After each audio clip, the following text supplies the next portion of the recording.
back to Ask an Amazon Agency or Service Provider. I'm here with Ephraim from Tactical Logistics. How are you doing?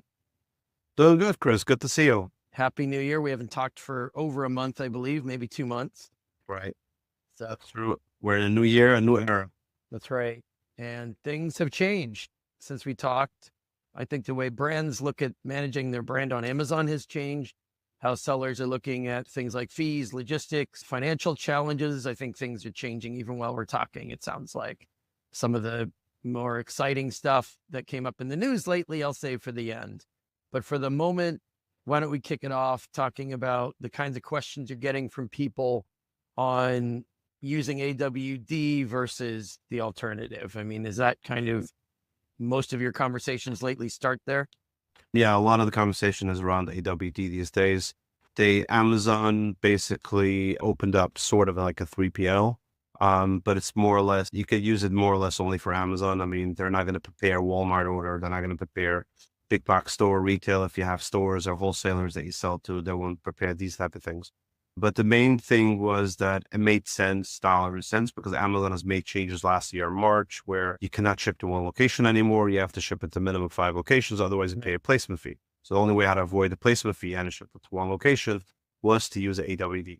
So they did pretty good for a couple of months last year, and then Q4 hit this past year, and it was just horrible. I mean, I know a couple of sellers that literally lost 50% of their season because things were stuck at AWD. So again, the pros are you get to ship to one location, and from there it gets transferred to FBA. And you're not paying the 5 locations where you would pay if you go straight to FBA. The cons are that if you are always a last minute guy, or you will usually work with a 3 to 4 week period of inventory, the average days from when we delivered to AWD till actually got into F was 28 to 29 days. They promised a 48-hour turnaround. Once you confirm an order, going from AWD into FBA was around 48 hours. They promised that it's going to be in FBA, but that's not the case. So what happens is it takes very long to get received in AWD. Once you place an order to transfer it out, instead of going to a fulfillment center, it goes into the same FC transfer stuff that you see when you're just sending it to regular FBA centers. So that was a real nightmare for a lot of sellers that use AWD. So again, if you're looking to save money and you're pretty good on your inventory, I say like AWD is still a okay option.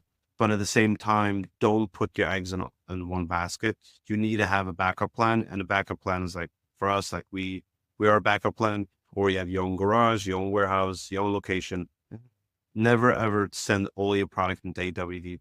For example, let's say something happened to your product, China messed up, or your supplier, wherever they are, messed up. You need to bring it back. So with FBA, it's around 4 to 6 weeks till you get back your inventory. Right. AWD, it could be even longer than that. No.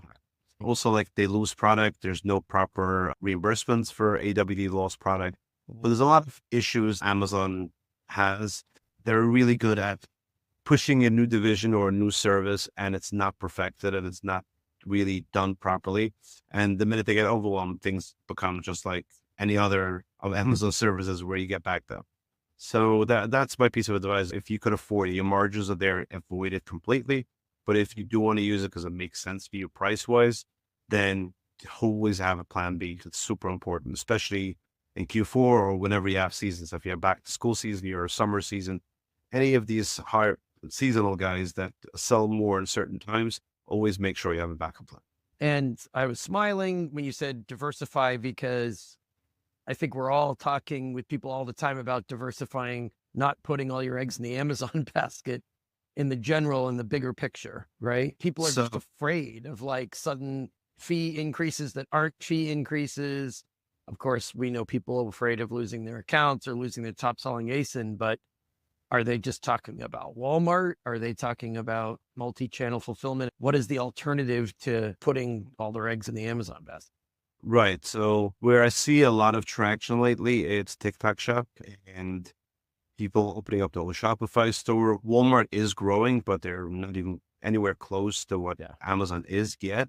But it's definitely growing though. They're recording every quarter, I think 40% growth quarter over quarter. So they claim they're growing rapidly, Walmart. But again, it is better than it was a year ago, but it's still far from being like a a real big marketplace, in my opinion. But the point is, diversifying is, yeah, it takes time. We don't know what Amazon is going to do in 2 years from now, right? So to build your own Shopify store or building a TikTok shop and getting influencers, all these things, it just takes time to develop. So it doesn't go overnight. But at the same time, 4 or 5 years down the road, you built yourself a business outside of Amazon, where let's say 50% of your business is outside of Amazon. Anything happens, like suspension, holistic suspension, account suspension, or they change the fees where you're no longer profitable, you can't stay on Amazon.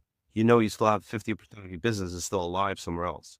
So I think that's where a lot of people are talking about, and Amazon has made sure that we're always mentally 100% invested on Amazon.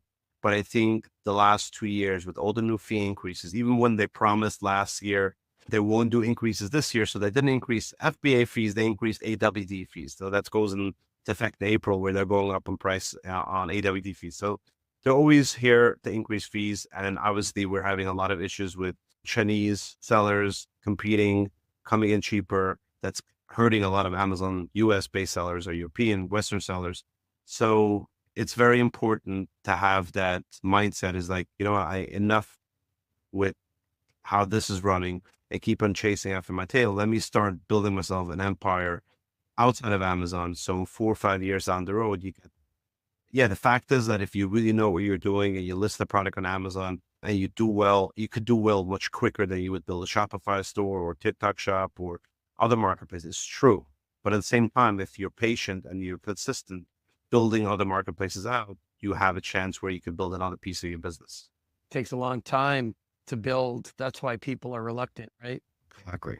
Yeah. But I mean, if you're in Amazon, even if you're just doing Amazon only, you should be in it for the long haul. That takes time to build. Right, exactly. I'm watching it. In the last 12 months, I've had probably 43 accounts that were our customers that shut their doors selling on Amazon. They just closed their shop. So the smaller sellers are definitely struggling. So what's the reason for it? It's like they're not realizing that you would need to have much more cash these days to invest in an Amazon product and sell it on Amazon than when we started 10, 12, 15 years ago. In the early days where it was just so easy, you had $10,000 put away in your bank, you were able to build an empire where, a lot of big sellers started with that amount of money. It's not the case today. It's just like between PPC, listing optimization, pictures, video, all these things, it just costs a lot of money. And that's where a lot of sellers are getting excited, where they see some videos on YouTube where like, it seems like it's an easy thing. It's not as easy as you think. But at the same time, if you're really putting in your effort and time and you have the cash flow to be able to weather these people stay in business, they could do well. But at the same time, you still got to think about outside of the box where like, no, you can't only build your empire on one place, on one marketplace. I'm expecting people to try to save money. I mean, everyone that doesn't have resources is going to maybe cut corners or do things not the best way.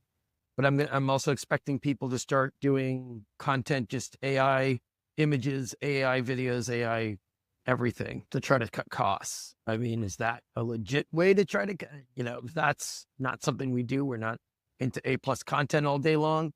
But what we see, of course, is people who are trying to minimize the pain of a suspension or like a listing takedown, because the less they're selling of that ASIN, the less resources they have to deal with some of the things you were just talking about. Right.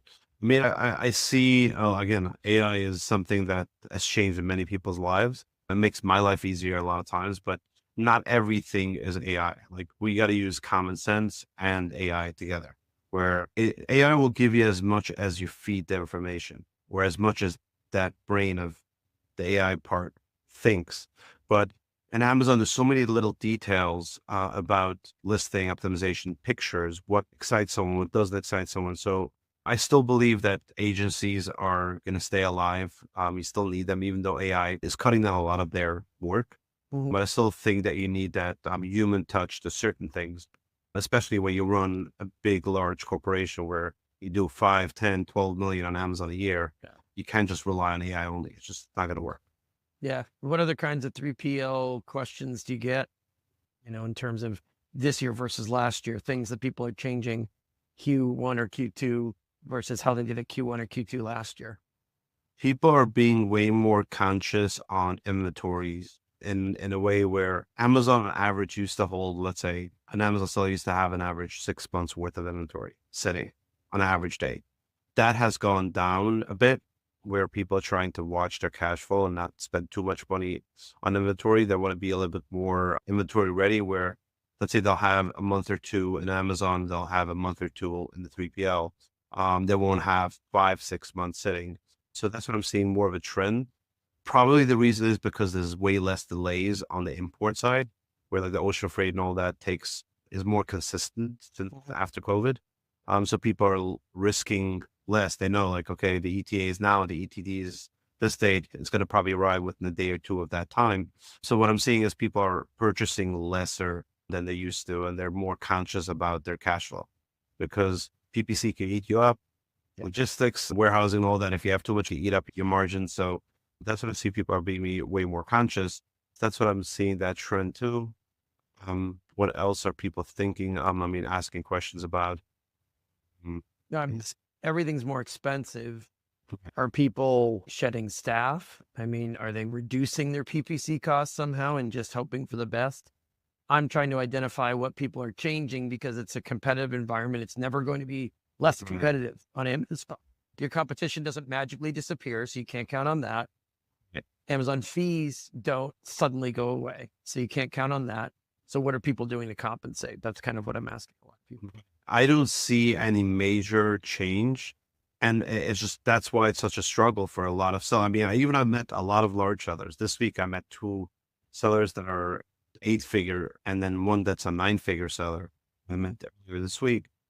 And again, they're still making money. They're still doing well, but they're not at the numbers where they were 2 years ago. Their margins are not the same. Yes. And they're competing a lot more than they used to. Again, they're a reputable brand. They have a name out there. They have hundreds of thousands of product reviews, but like they're down a couple of percentage points on net profit than they used to be.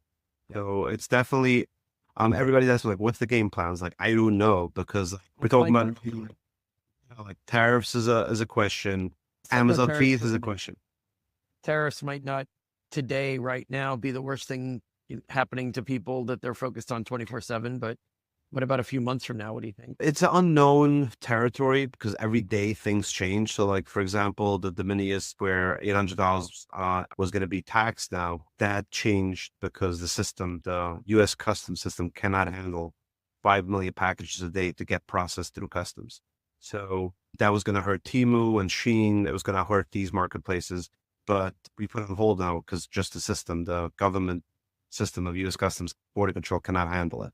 They're figuring it out, but eventually that will help out a lot of sellers, where you cannot buy a cell phone case for $3.99 anymore, shipped from China, delivered to your door.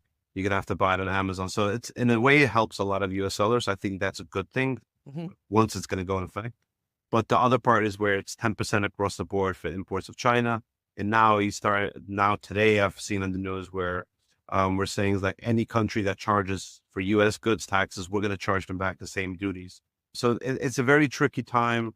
We don't know. And we don't know, like, it's not only China. It's like there's India, there's Vietnam, there's Thailand, there's other places where manufacturing happens, but nobody really knows what the next plan is. Are we only attacking China right now, or are we going to attack all other countries? Because it seems like from the rhetoric that I'm hearing is that it's across the board. He believes that the way of running tariffs is that's how we're going to pay for the deficit and make the country profitable. And I get that part. It makes sense. But the problem is that how do we as sellers get over it and figure that out? So especially when you have Chinese sellers coming in and not paying duties and all that. So that's the $1 million question, is like, who knows how this is going to play out? But the 10% is handled. I mean, it's like whoever I talk to, like, we'll be able to handle. We'll go up a little bit on the price. Yeah. The tricky part is for people that sell $9.99 items on Amazon and they have a cheaper BA fees. Now going over that with a 10% increase, they have to go over that. And the FBA fees change, and the selling price is not below $10 anymore. So that's a tricky piece. But anybody that sells higher margin products, it's not that hard of a deal. But I see it more because we also have our wholesale division where we work with companies that sell to big box store retail. They have a much harder time because they're wholesalers. So they, let's say, make this pen for 50 cents. they sell for 55 cents. 10% is a huge, big deal for them. And these retailers are not taking the increase. They don't want to hear about it. Like, no, we want to pay the same. So they're going to hurt more than the actual e-commerce businesses, I believe. But we'll see what happens. But I don't have a picture yet how it's going to play out in the long term. It's just hard to know. It's just every day we have different news. We'll have to play it by ear and see what it is. But definitely if you have resources where you can manufacture in the US or you can manufacture in countries where we don't see any conversations about increasing tariffs, that could be an option. But for a big seller, it's a huge change. It's quality control. It's a new supplier. It's new. It's a lot. You can't do that overnight. Mm. I think the tariff theory, part of the tariff theory is that you can make these switches overnight with a little bit of research and cooking on the internet. And that's not realistic for manufacturing, logistics, or anything else. No, it's not. Quality control, anything. So where can people reach you? I mean, I'm sure we'll have another conversation later this year, similar to this one. Hopefully things are a little bit clearer and maybe even a little bit brighter. But in the meantime, where can people reach you if they've got questions about anything? So they can reach out to me. Anybody that reaches out from the website, that goes directly in my inbox. So if you just go to tacticallogistic.com, you can reach me on LinkedIn, and I share my phone number too. If anybody wants to reach out to me, they could text me, call me at any time. And then I guess anybody that's going to Prosper, I'll be around there. I think you're being there as well, right? I will be there. Yep. We have a booth at Prosper. That's hard to believe that it's already almost time for that. Not quite, but it's coming up soon. So I'm definitely going to be there. Looking forward to speaking to everyone. Yeah, we'll see you there. And of course, anyone has any questions for us, let us know. We're continuing to do these Ask an Amazon Agency video series for the foreseeable future. So expect more videos like this soon. Thanks again.